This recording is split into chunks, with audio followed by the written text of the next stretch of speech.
अब हम पीछे चलेंगे।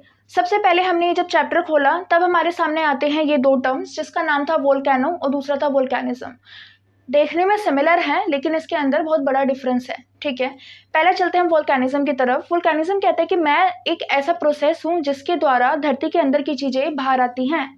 समझ में आया? वोल्केनिज्म एक प्रोसेस है, वहीं पे जो वोल्केनो है, वोल्केनो क्या है? देखो, ये धरती होगी हमारी,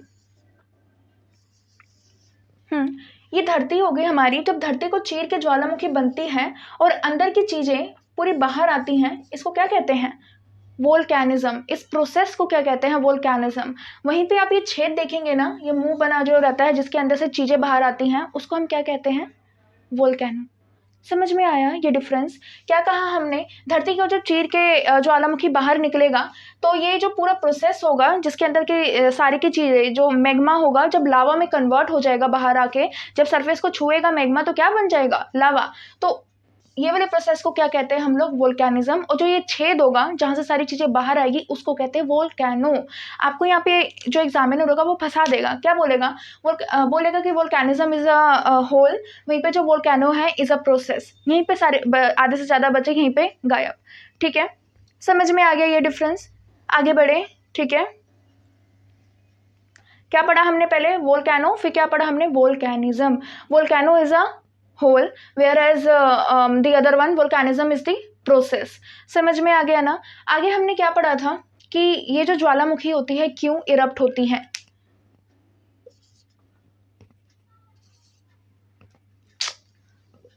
आपने भरा नहीं था क्या?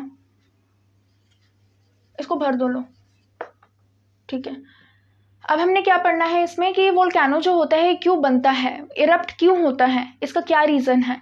अब आप खुद देखो, कोई भी चीज़ क्यों होती है, अगर कोई प्रोसेस हो रहा है तो उसके पीछे कोई ना कोई कारण होता है, ठीक है। तो ये इरप्शन क्यों होता है? आपने सुना होगा ना, काफ़ी सारे लोग बोलते हैं मैंने गुस्सा उतार दिया, मैंने फलाने के ऊपर गुस्सा उतार दिया, है ना। काफ़ी सारे लोग बोलते हैं। तो वो जो गुस्सा होता है क्या होता है? Heat, pressure. किसी इंसान के ऊपर हीट और प्रेशर होता है, उसका गुस्सा, और वो कहता है कि मैंने उस व्यक्ति के ऊपर गुस्सा उतार दिया।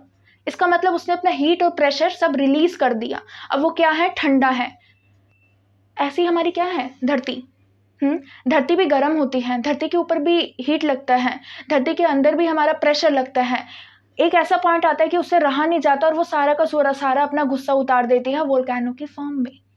समझ में आ गया? एक और बार मैं रिपीट कर देती हूँ। हमारा अब से हमने ये पढ़ लिया वोल्केनो और वोल्केनिज्म में क्या फ़र्क है। दूसरा आपका टॉपिक था व्हाई दे डू इरप्ट, क्यों ये इरप्ट करते हैं, वोल्केनो क्यों बनते हैं। मैंने आपको एग्जांपल दिया, कोई भी एक इंसान है, आपने सुना ही होगा, हम कहते हैं कि हमने उस व्यक्ति के ऊपर अपना गुस्सा उतार दिया। तो गुस्सा किस चीज़ से बना है? हीट से, प्रेशर से। और भी इंसान के अंदर चीज़ें होती है, लेकिन जो मेन हमें फोकस करना है वो होता है हीट।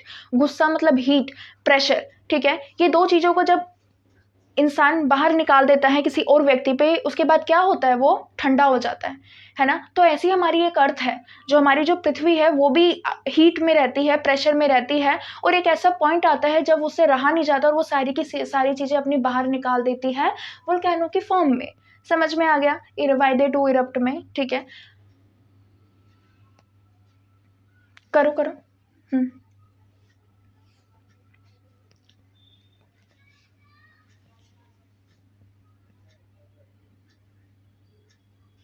हो गया, ठीक है। हमने क्या पढ़ लिया? पहला वोल्केनो वोल्केनिज्म, दूसरा क्या पढ़ लिया? Why they do erupt. अब हम थर्ड पढ़ेंगे क्या प्रोसेस है, कैसे बनता है, क्या होता है नीचे, क्यों ये वोल्केनो होता है, इसके अंदर पत्थर वगैरह क्या होते हैं, ठीक है। इसके अंदर आपने अपने कॉपीज में नोट्स में टेबल्स देखे। यहाँ पे मैं बना देती हूँ, रफली बनेगा यहाँ पे, है ना। मैं ऐसे बना देती हूँ, ठीक है, कि मैं ऐसे बना देती हूँ। इनका ये चल जाए तब ना,